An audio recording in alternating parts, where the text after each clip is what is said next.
Hello, welcome team to session number 32. In this session, we are going to start with this topic JavaScript. इसमें सबसे पहले अपन introduction से start करते हैं कि जावास्क्रिप्ट क्या होती है। उसके लिए W3 स्कूल्स की जो लिंक है इसी को फॉलो करेंगे अपन। ठीक है। सो जावास्क्रिप्ट को JS भी बोलते हैं, राइट? सो अगर कहीं JS लिखा हुआ हो तो उससे कंफ्यूज मत होना। So what is JavaScript? JavaScript is the most popular programming language. JavaScript is the programming language of the web. JavaScript is easy to learn. ठीक है। तो जावास्क्रिप्ट का मतलब एक इंट्रोडक्शन वाइज ये बोल रहे हैं कि भैया सबसे पॉपुलर, सबसे मोस्ट पॉपुलर प्रोग्रामिंग लैंग्वेज है, अभी सबसे टॉप पे जो चल रही है वो जावास्क्रिप्ट ही चल रही है। अगर आपको जावास्क्रिप्ट आती है तो मतलब आप एकदम क्रीमी लेयर में आ जाओगे, right? Then JavaScript is the programming language of the web. अगर वेबसाइट कोई भी आपकी, कोई भी वेबसाइट आप चलाते हो, कोई भी वेब पेज, कोई भी ऐसी एप्लीकेशन आप बना रहे हो जो कि आपकी ब्राउजर पे चलने वाली है, तो उसमें जावास्क्रिप्ट कहीं ना कहीं यूज होगी ही होगी। ठीक है। एंड बोल रहे हैं JavaScript is easy to learn. चलो देखते हैं कितना इजी है, राइट? अब इसके बाद में ये इसका पूरा बताया रखा है इन लोगों ने कि यार किस तरीके से इस ट्यूटोरियल को यूज कर सकते हो आप।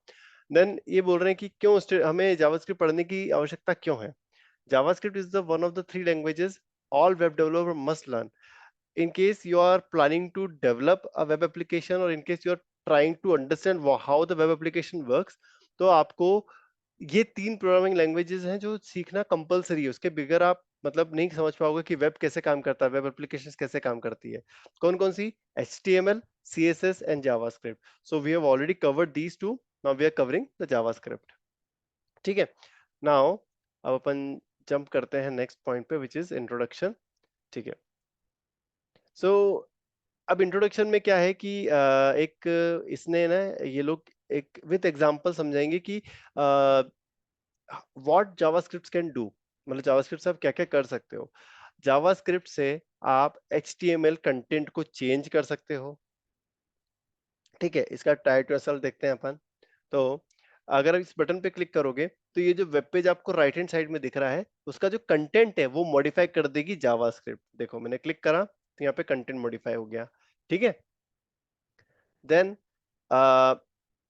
अच्छा, एक चीज और जावास्क्रिप्ट में जो है, एक इंपॉर्टेंट नोट, जैसे ये जो जावास्क्रिप्ट में आपने कोड लिखा हुआ है ना, इस कोड के अंदर आप चाहो तो डबल कोड दे दो, चाहो तो सिंगल कोड दे दो, बोथ वर्क्स। ठीक है। JavaScript can change HTML attributes, attribute values. जैसे कि अभी अपन ने क्या करा था, पूरा का पूरा HTML कंटेंट चेंज कर दिया था, या इनर टेक्स्ट चेंज किया था अपन ने इस वाले एग्जांपल में। वापस से दिखाता हूं मैं। तो ये वाला जो कोड था मेरा, document dot gate element by ID demo, इसमें अपन ने इनर HTML को चेंज किया था, राइट? इसके जस्ट वाले में अपन क्या, बाद वाले में अपन क्या कर रहे हैं, अपन HTML एट्रीब्यूट को चेंज कर रहे हैं। तो अगर मैं इसका एग्जांपल देखूं टेस्ट ट्राई इट योरसेल्फ में जाकर, तो देखो ये वाला जो कोड है आपका, document dot gate element by ID my image SRC, तो इसमें SRC को चेंज कर रहे हैं यहाँ पे। ठीक है। टर्न ऑन द लाइट पे क्लिक करूंगा तो ये ऑन कर देगा, ऑफ पे क्लिक करूंगा तो ऑफ कर देगा।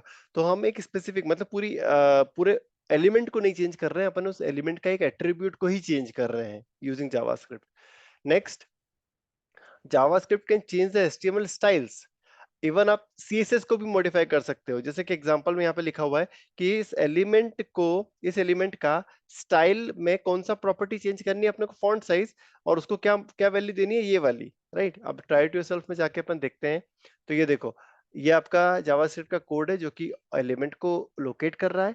देन उसके बाद में ये स्टाइल वाला एट्रीब्यूट आपने डिफाइन करा, और स्टाइल में कौन सी प्रॉपर्टी आपको चेंज करनी है वो आप डिफाइन करके उसकी वैल्यू दे दोगे। तो जैसे आपने यहाँ पे क्लिक करा तो देखो आपका जो CSS है, जो स्टाइलिंग है, वो चेंज हो गई।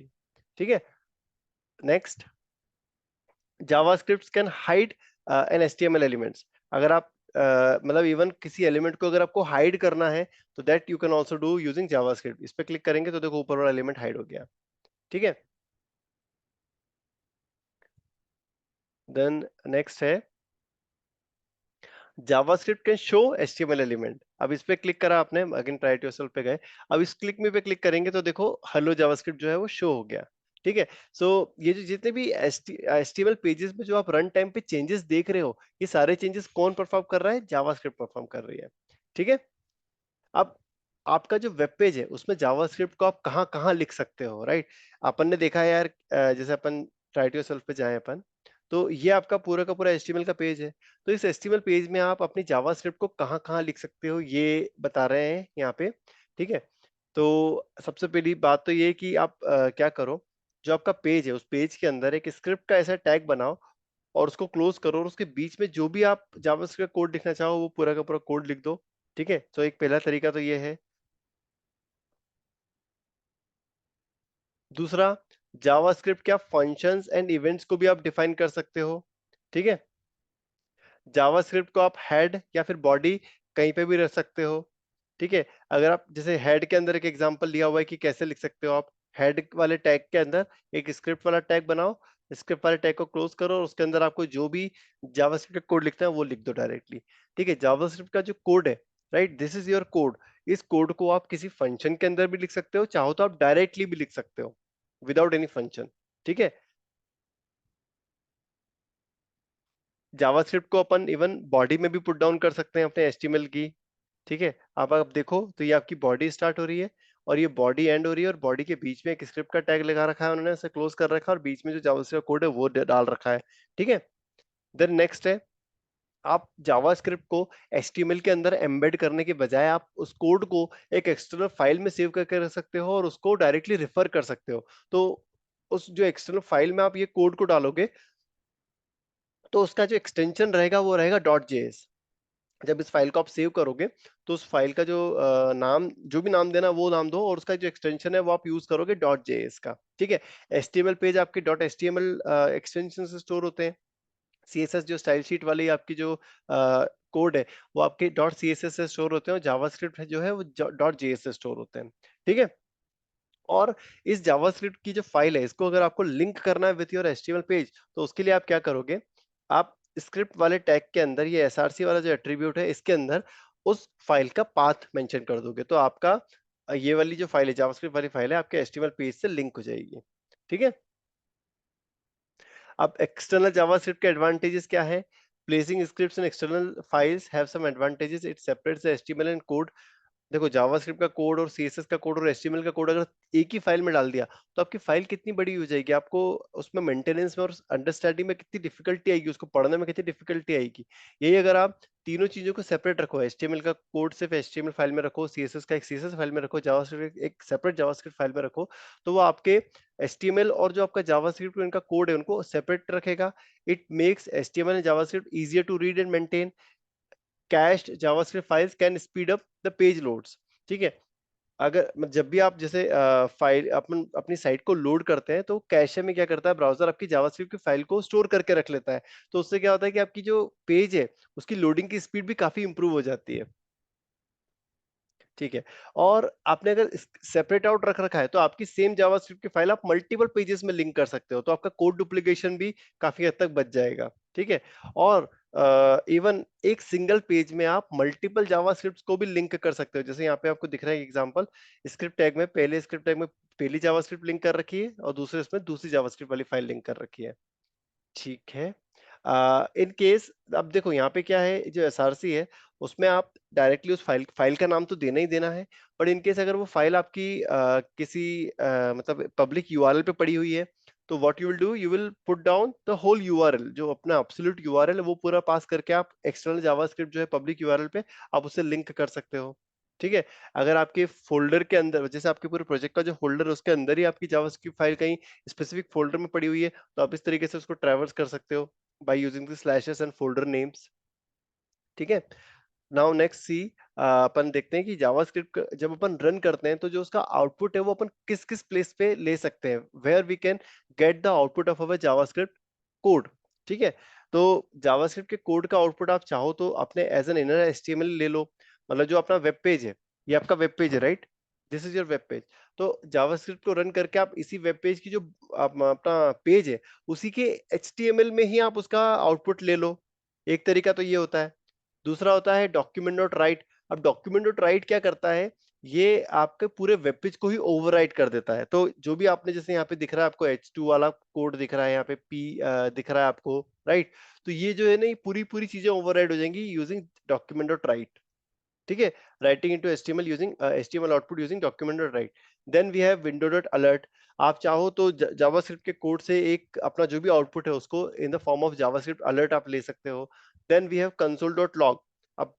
जावास्क्रिप्ट का जो भी आउटपुट रन कोड का जो भी आउटपुट है उस आउटपुट को आप इवन कंसोल में भी ले सकते हो, प्रिंट करवा सकते हो। ठीक है, अब हर उसका जितने भी आपको एग्जांपल दिखे ना उसका यहाँ पे बकायदा टाइटल और एडिटर में उन लोगों ने बता रखा है। So let's see that. So inner HTML में किस तरीके से लेंगे अपन। सो अपन इस पे क्लिक करते हैं। अब देखो यहाँ पे इसने क्या करा, ये स्क्रिप्ट वाला जो कोड है उसको लिख दिया।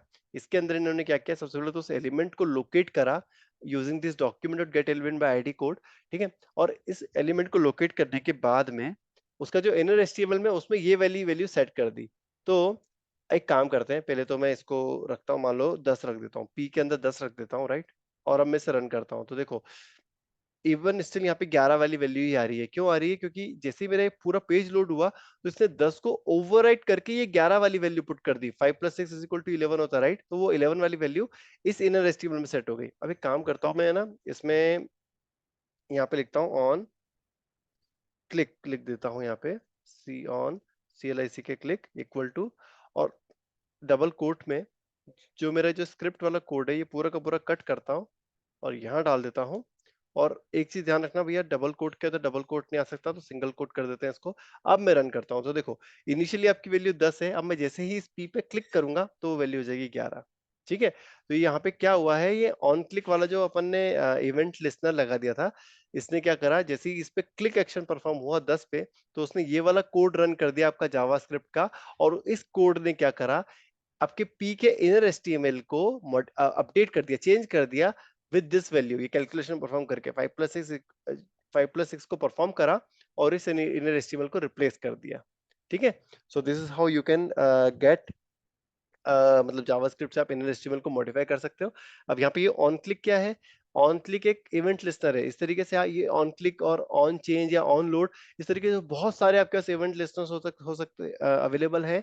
एचटीएमएल प्रोवाइड करता है, you can use those event listener and apply that to perform any action in your web page। ठीक है, नेक्स्ट अपन देखते हैं डॉक्यूमेंट राइट। अब इसको मैं करता हूँ राइट योरसेल्फ करता हूँ। ठीक है, अब इसमें क्या है कि इसने क्या करा है, डॉक्यूमेंट राइट 5 + 6 कर दिया इसने, द होल डॉक्यूमेंट। ठीक है, अब इसने क्या करा देखो, डायरेक्टली इसने डॉक्यूमेंट डॉट राइट रन करके 5 + 6 कर दिया है। तो ये जो 11 वाली वैल्यू है डायरेक्टली यहाँ पर आ गई आपकी। ठीक है, इन्होंने एक चीज बोला है, नेवर कॉल द डॉक्यूमेंट और after the document has finished loading it will overwrite the whole document. ये जो पूरा का पूरा डॉक्यूमेंट है ना, इस पूरे डॉक्यूमेंट को ओवरराइट कर देगा अगर आपने इसको कॉल कर लिया। मतलब एक काम करता हूँ, इसको मैं ना डेमो करके दिखाता हूँ। अभी Ctrl+X मारता हूँ, वापस से यहाँ पे ऑन क्लिक लिखता हूँ कि क्लिक एक्शन पे मैं ये परफॉर्म करना चाहूंगा। यहाँ पे गया और ये पेस्ट मारा, है ना। और अब मैं इसे करता हूँ रन, और अब मैं इसे क्लिक करता हूँ। देखो अब क्या हुआ था, जब अपन ने डॉक्यूमेंट डॉट राइट यहाँ पे लिखा था ना, तो ये पूरा वन बाय वन लोड होके वन बाय वन रेंडर हुआ था वैल्यू। पहले ये आ गया था, फिर ये आ गया था, फिर ये पी आ गया था, उसके बाद डॉक्यूमेंट डॉट राइट ने 11 इनपुट मतलब जो उसका आउटपुट था वो आपका पेज में डाल दिया था। बट मैंने अब क्या करा, उसको ऑन क्लिक इवेंट में डाल दिया। ठीक है, तो अभी वापस से रन करता हूँ, ऑन क्लिक इवेंट पे डाल दिया है। अब आपका पेज ऑलरेडी पूरा का पूरा लोड हो चुका है। अब इस लोड होने के बाद में मैं ये एक्शन परफॉर्म करूंगा, जैसे क्लिक करूंगा उसके बाद में एक्शन परफॉर्म होगा। तो ये जो पूरा का पूरा आपका एचटीएमएल का कोड है ना, this whole code will be overwritten. ठीक है, पहले इसको इंस्पेक्ट करता हूं मैं। ठीक है, इंस्पेक्ट करने से जो ये पूरा कोड है मुझे यहाँ पे दिखने लगेगा। दिख रहा है HTML, देन ये बॉडी, देन इसके अंदर ये H2, देन ये P, देन ये दूसरा P, राइट। अब मैं इस पे क्लिक करता हूं तो देखना उस HTML नीचे जो HTML कोड है उसमें क्या चेंज आता है। ठीक है, now here you can see कि आपकी बॉडी के अंदर 11 है, दैट्स इट। आपका H2, आपका P, आपका दूसरा वाला P सब उड़ चुका है। ठीक है, तो document right this is what it does. Next, तो ये थोड़ा रिस्की है, ये आपके पुराने एग्जिस्टिंग HTML एलिमेंट्स को ओवरराइट कर देगा, डिलीट कर देगा, so please use it with caution. Next है, अच्छा इसको रीसेट करना है। अब इसको रीसेट करने में भी कोई प्रॉब्लम, बस रीरन कर लो, ये आपका पूरा का पूरा उसका जो चेंजेस है वो रीसेट हो गए। So don't worry about that. Now let's see this window dot alert. Try to yourself पे क्लिक करते हैं अपन। ठीक है, अब इसने क्या करा ना, इसको स्क्रिप्ट के अंदर डाल रखा है ना, तो ये ऑटोमेटिकली पेज लोड होते ही कॉल हो गया। मैं चाहूं तो ऑन क्लिक पे कॉल कर दूं तो और मेरे लिए इजी हो जाएगा। जैसे इसको मैं कट करके अगेन फिर से ऑन क्लिक डालता हूं, मतलब एक एक चीज नोटिस कर रहे हो, अगर स्क्रिप्ट के अंदर कोई भी स्टेटमेंट डायरेक्टली आपने डाल दिया तो वो स्टेटमेंट पेज लोड होते ही एग्जीक्यूट हो जा रहा है, ठीक है। बट अगर उसी स्टेटमेंट को, जावास्क्रिप्ट के स्टेटमेंट को मैं किसी इवेंट लिस्नर के अंदर डाल दे रहा हूं, तो वो ऑटोमेटिकली कॉल नहीं हो रहा जब तक कि मैं उस पर क्लिक नहीं कर रहा हूं। तो ये थोड़ा सा डिस्टिंक्शन समझना, ठीक है। अब माय फर्स्ट पैराग्राफ पे मैं जैसे क्लिक करूंगा तो ये क्या करेगा, एक अलर्ट पे ये जो 11 वैल्यू उसको शो कर देगा, ये देखो। So this alert is JavaScript alert, इसको जावास्क्रिप्ट अलर्ट बोलते हैं, ठीक है, because it is triggered by JavaScript, और ब्राउजर अलर्ट भी बोल सकते हैं इसको अपन, ठीक है। हर उसमें अलग अलग आता है। जैसे एक काम करता हूँ, पहले तो ये लिंक ऊपर कॉपी करके क्रोम पे जाता हूँ, यहाँ पेस्ट करता हूँ, ठीक है, और इसको रन करा, ये ओपन करा, और वापस से मतलब ओपन किया, तो देखो फायरफॉक्स आपको इस तरीके से अलर्ट दिखा रहा है और क्रोम आपको इस तरीके से अलर्ट दिखा रहा है। तो ये ब्राउजर के मतलब ब्राउजर टू ब्राउजर डिफर करता है कि किस तरीके से ब्राउजर दिखाएगा अलर्ट। बट इसका आउटपुट देखो एग्जैक्ट सेम है, 11, और यहाँ पे आपको ओके का बटन आ रहा है, वहां पे भी 11 आ रहा है और ओके का बटन आ रहा है। ओके पे करे वो क्लिक करोगे तो वो बंद हो जाएगा, ओके पे क्लिक करोगे तो वो बंद हो जाएगा। Got it? So this is it about the alert. Next है भैया, अच्छा एक चीज और, अलर्ट के केस में आप ये विंडो जो कीवर्ड है उसको आप स्किप करके डायरेक्टली अगर अलर्ट भी लिखोगे तो भी वही एक्शन परफॉर्म होगा, ठीक है। So this is what they are saying in this. Next है कंसोल डॉट लॉग, अब अपन इसको देख लेते हैं क्विकली, ठीक है। अब क्या होगा, अभी देखो आपको क्या करना पड़ेगा, कंसोल, ये जो कंसोल डॉट लॉग है ना, आपके ब्राउजर के डेव टूल्स का जो कंसोल वाला पार्ट होता है वहां पे इस आउटपुट को प्रिंट करता है। तो उसके लिए आपको पहले तो यहाँ से जाके इंस्पेक्ट करना पड़ेगा, इंस्पेक्ट पे जाके जो कंसोल वाला टैब है इसके अंदर जाना पड़ेगा, और ये जितनी भी एरर वार्निंग सब आ रही है इनको क्लीन करना पड़ेगा। क्लीन करने के लिए आप ये एरर क्लियर वाले बटन पे क्लिक करो, ये एवरीथिंग इज नाउ क्लीन, ठीक है। अब आप क्या करो, जो उन्होंने बोला है कि रन वाला बटन फिर से क्लिक करो, तो अपन कर देते हैं क्लिक। तो ये क्लिक करा मैंने, तो ये देखो ये आपका 11 आउटपुट आ गया। तो अगर कंसोल में कोई आपको आउटपुट प्रिंट करना है तो you can use this console dot log. तो वो जो भी आप कंसोल डॉट लॉग के अंदर डालोगे it will be printed in the console, browser console, ठीक है। देन आपका लास्ट है प्रिंट, विंडो डॉट प्रिंट, मतलब आपका जावास्क्रिप्ट प्रिंट। अब ये बड़ा इंटरेस्टिंग चीज है। चलो, विदाउट मी टेलिंग यू, आप बताओ अगर मैं इस बटन पे क्लिक करूंगा तो क्या होगा? एनीवन?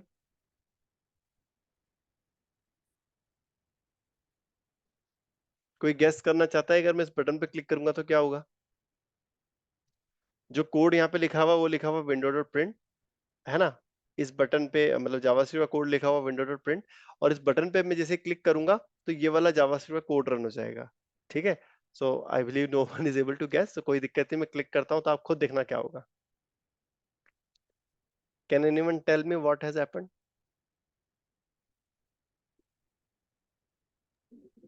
प्रिंट वाली स्क्रीन आ गई है।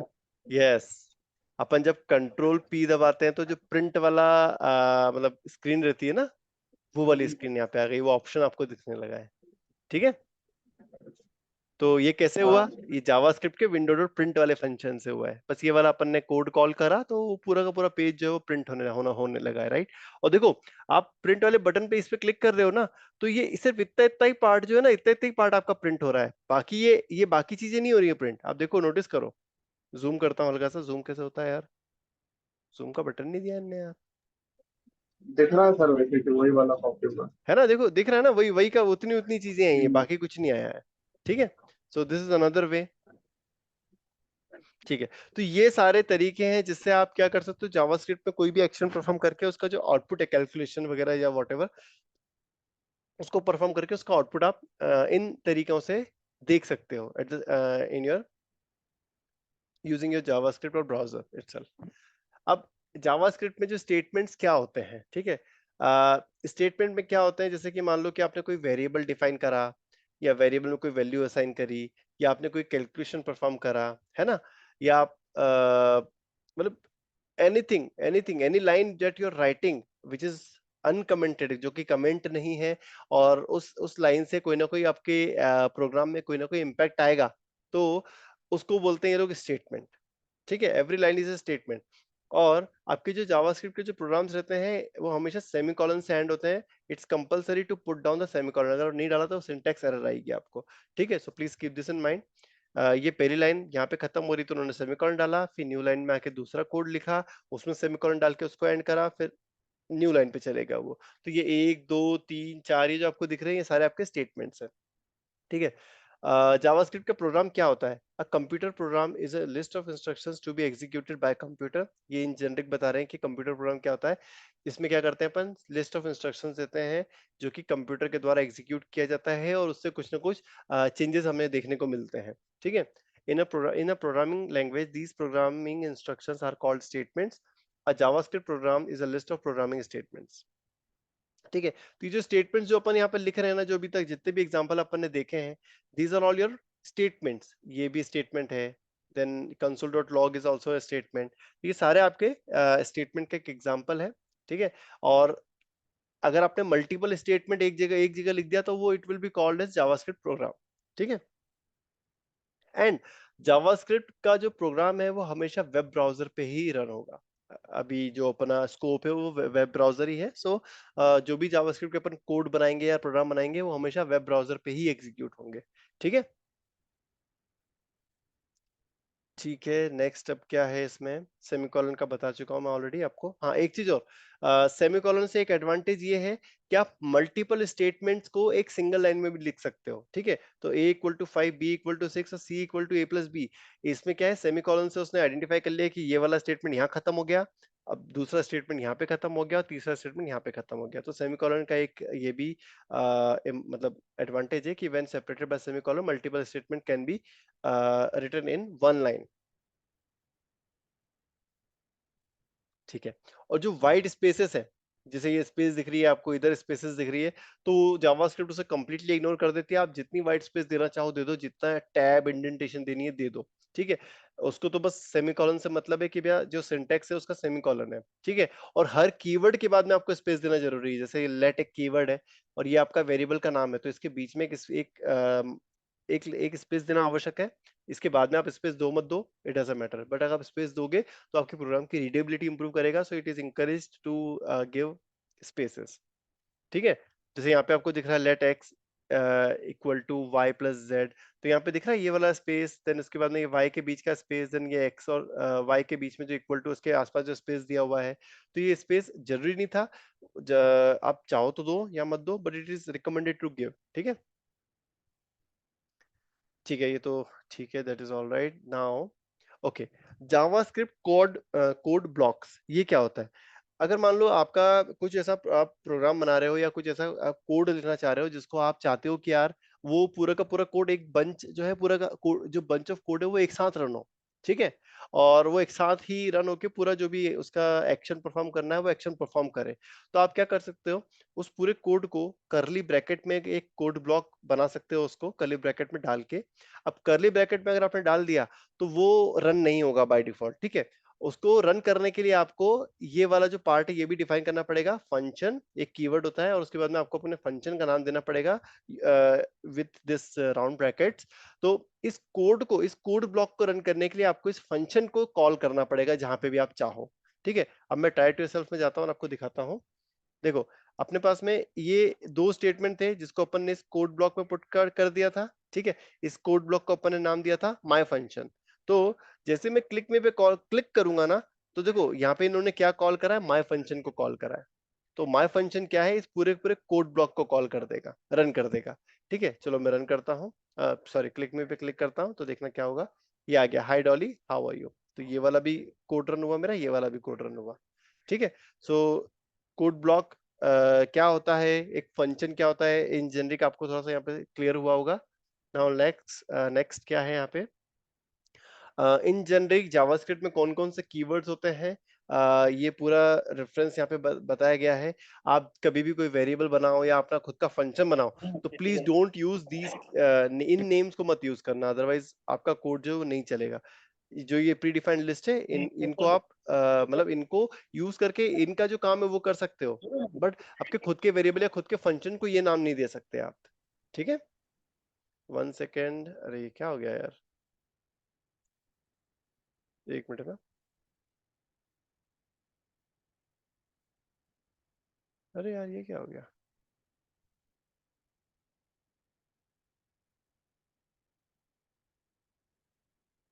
हेलो। ओके, सो ये कीवर्ड ये समझ में आ गया आपको? ये var, let, const, if, switch, तो ये प्री डिफाइंड इनके कीवर्ड है। इनको जैसे अगर आपको लूप लगाना है तो आप ये वाला फॉर वाला कीवर्ड यूज करके आप लूप लगा सकते हो, बट किसी वेरिएबल का नाम आप फॉर नहीं दे सकते, ना ही किसी फंक्शन का, खुद के फंक्शन का नाम आप फॉर दे सकते हो। So please keep this in mind. ठीक है, सो ये हो गया आपका जावास्क्रिप्ट स्टेटमेंट। नाउ नेक्स्ट है आपका जावास्क्रिप्ट का सिंटैक्स। तो इन जेनरिक सिंटैक्स क्या होता है? सिंटैक्स जो सिंटैक्स क्या है, एक जेनरिक एक ये सेट ऑफ रूल है जो कि आपको फॉलो करना चाहिए, तभी आप अपने जावास्क्रिप्ट के प्रोग्राम को प्रॉपर्ली क्रिएट कर पाओगे और आपका जो प्रोग्राम है वो ब्राउजर से रन कर पाएगा, अंडरस्टैंड करके रन कर पाएगा। अगर आपने सिंटैक्स फॉलो नहीं करा तो आपका ब्राउजर उस प्रोग्राम को समझ ही नहीं पाएगा कि वो क्या लिखा है आपने। ठीक है, सो ये वेरिएबल क्रिएट करने का एक सिंटैक्स है। आपको वेरिएबल को अगर यूज करना है तो ये उसका सिंटैक्स है, और अगर उसमें कोई कैलकुलेशन परफॉर्म करनी है तो ये उसका सिंटैक्स है। ठीक है, ओके। सो अब अपन एक काम करते हैं, रिजॉइन करते हैं, फिर अपन आगे इसके और फर्दर देखेंगे।